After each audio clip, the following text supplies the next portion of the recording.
Snegla Taminn. Í borginni Padúu á Ítalíu bjó auðugur maður sem hét Baptista. Hann átti 2 dætur, gerólíkar.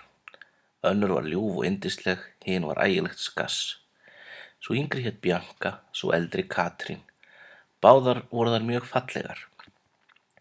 Fjöldinn allur af ungum mönnum vildi fá að kvænast Biancu, en enginn lagði í að biðja Katrínar sem kölluð var Katrín snegla. Þar sem Katrín var eldri hafði faðirinnar af þessu nokkrar áhyggjur og endaði á ákveða að enginn fengi Biancu fyrr en Katrín væri gengin út. Nú er sagt frá merkum aðalsmanni, Vincenzio. Hann býr í Písuborg. Einkasonur hans, Lucentio, sem var að öllu leyti afar vel heppnaður, hleypir nú heimdraganum og fer til Padúu til að nema heimspeki og koma undir sig fótunum. Lucentio hittir auðvitað Biancu og verður yfir sig ástfanginn af henni og getur ekki neitt annað hugsað. Hann veit samt að skilmálar föðurinnar kom í veg fyrir náið samband. Hann dulbir sig því og gerist einkakennari á heimili systrana, fyrst og fremst til að geta verið nærri ástinni sinni. Nú vill svo til að annar ungur maður, Petruccio að nafni, kemur til Padúu. Hann er moldaríkur enda faðir hans dáinn. Petruccio er skemmtilegur en undarlegur náungi sem þrátt fyrir ríkidæmi sitt segir hann sé fyrst og fremst að leita sér að konu með ríkulegan heimanmund. Hann hefur frétt að til boða standi falleg og rík kona, Katrín að nafni, sem engin annar þori að koma nálægt. Petruccio lýsir því í litskrúðugu máli hvers vegna hvarfli ekki að sér að vera eitthvað hræddur við Katrínu þótt hún sé dálítið snegla. Hann telur sig nú hafa komist í hann töluvert krappar en það að lenda í kjaftforum kvenmanni. Hann segist hafa lent í grenjandi fallbyssukjöftum, ólgusjó í stormaham og froðfellandi villigöldum og það hvarfli ekki að sér að óttast kvenmannstungu sem ger ekki meiri hávaða en logasnark í arni.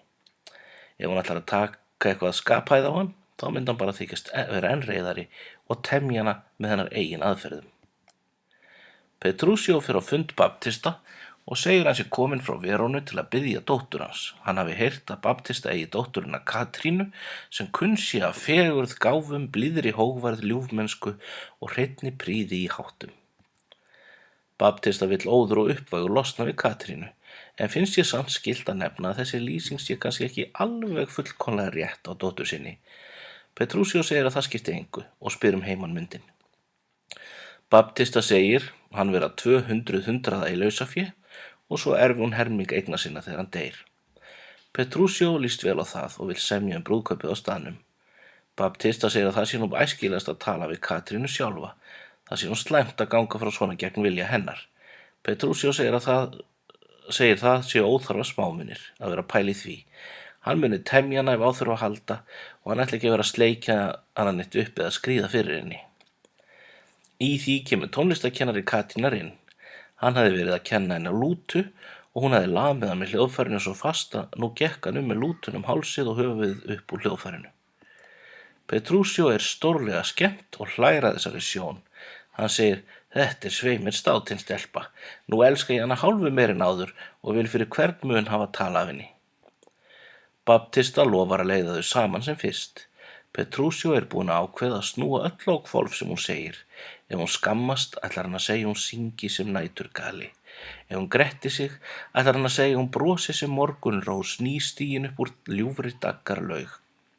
Ef hún þegi eins og steinn ætlar hann að hrósa henni fyrir liðugt tungutak. Ef hún skipar hann að fara ætlar hann að þakka henni fyrir að bjóða sér að vera í viku. Ef hún hryggbrýtur hann ætlar hann að spyrja hvenær hún vilji að hjónavígslan fari fram. Loks hittast þau.